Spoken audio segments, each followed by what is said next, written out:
If you're an amateur retriever handler who keeps failing hunt tests, well, I want to be very clear right out of the gate. It's usually not the dog.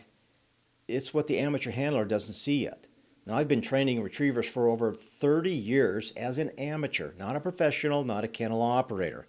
And I have failed more hunt tests than I care to admit, but those failures taught me exactly why amateurs struggle.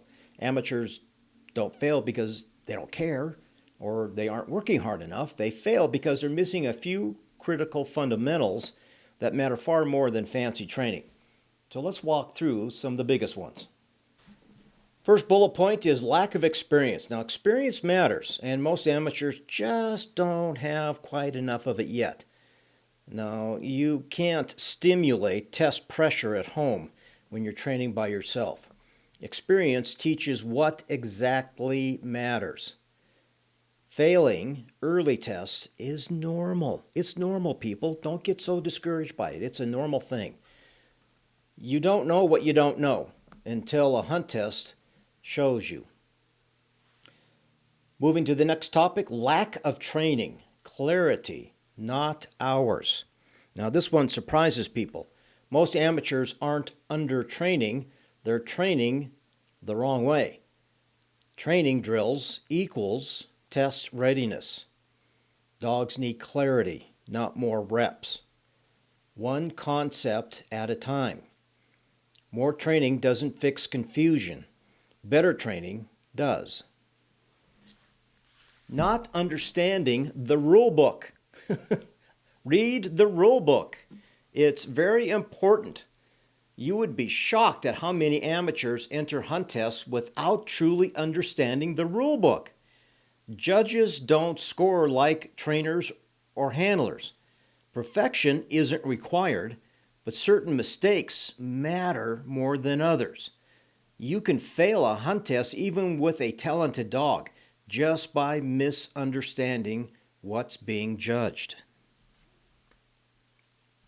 Lack of control.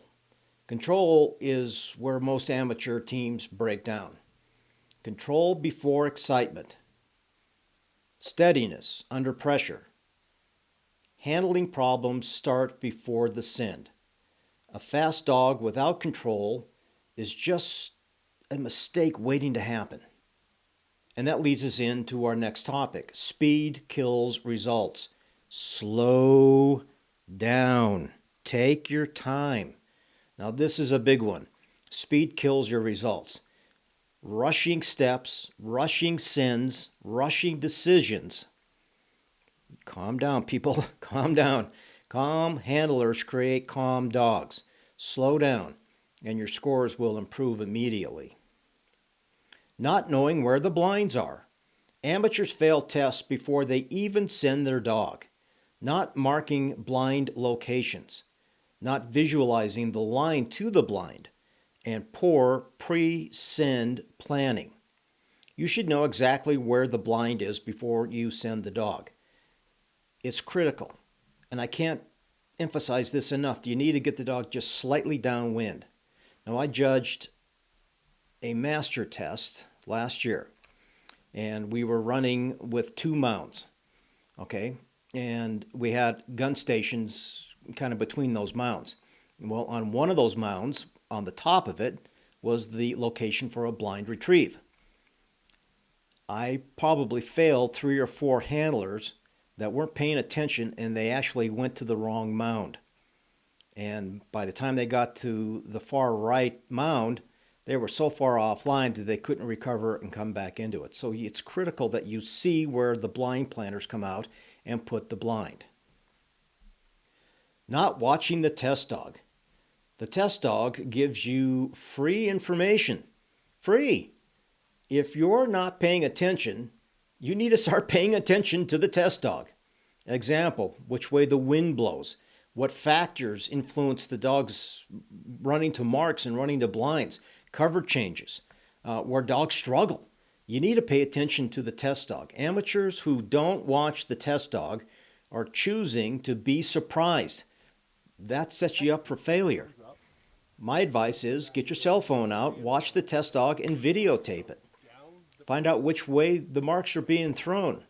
Find out exactly where the blind planter is planting the blind.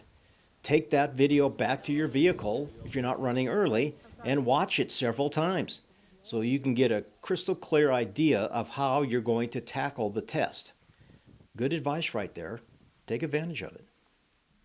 All right, this is another big topic that I see a lot of, and it's usually in the junior and senior or started in seasoned, I believe. Bad habits show up under pressure.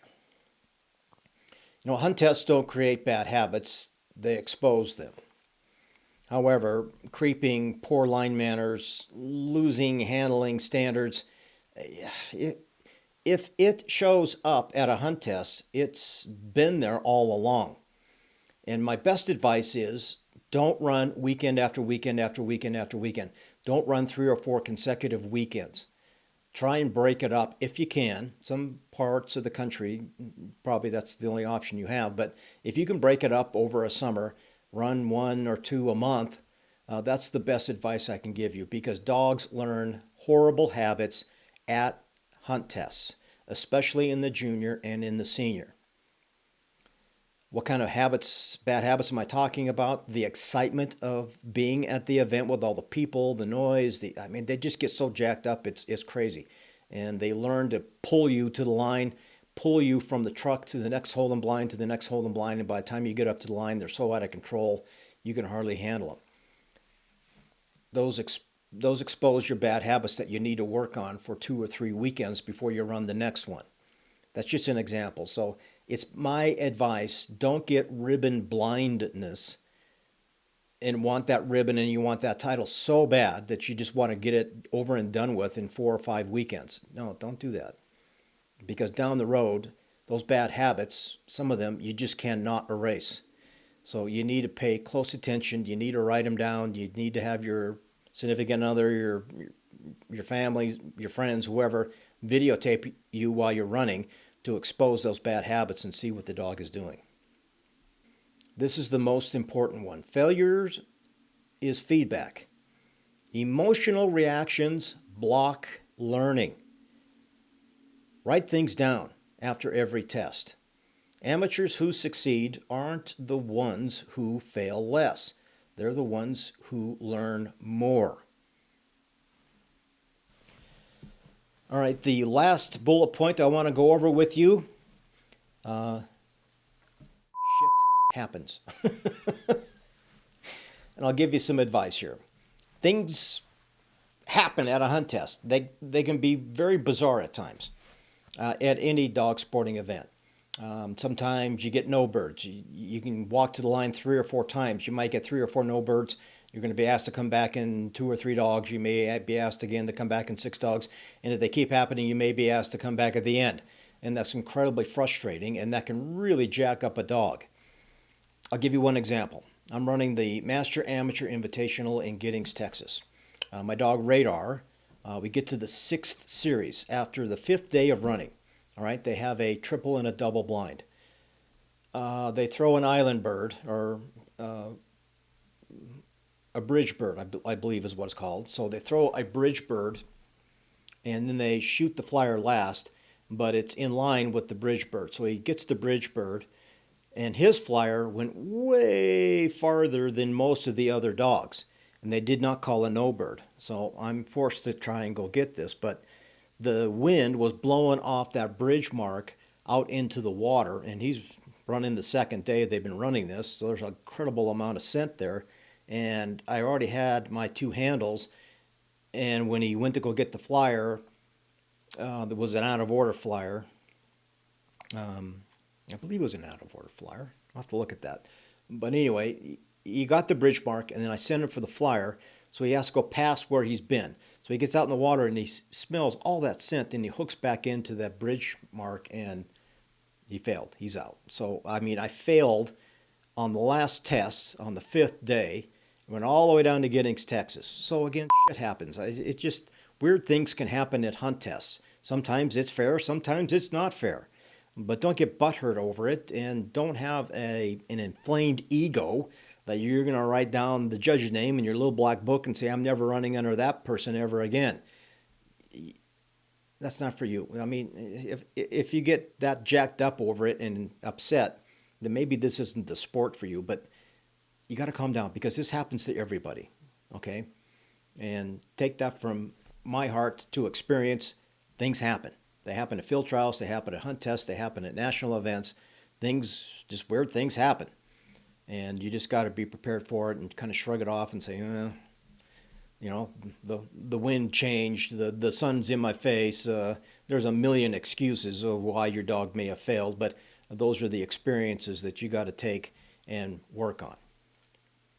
All right, practical takeaways. If you remember nothing else from this video, remember this: slow down, simplify, and train for clarity. Hunt tests reward calm, controlled, prepared teams, not rushed ones. This channel is about retriever training for real people, amateurs with jobs, families, and one dog at a time. If that sounds like you, subscribe. I post practical, amateur-first training advice every week. Train like an amateur.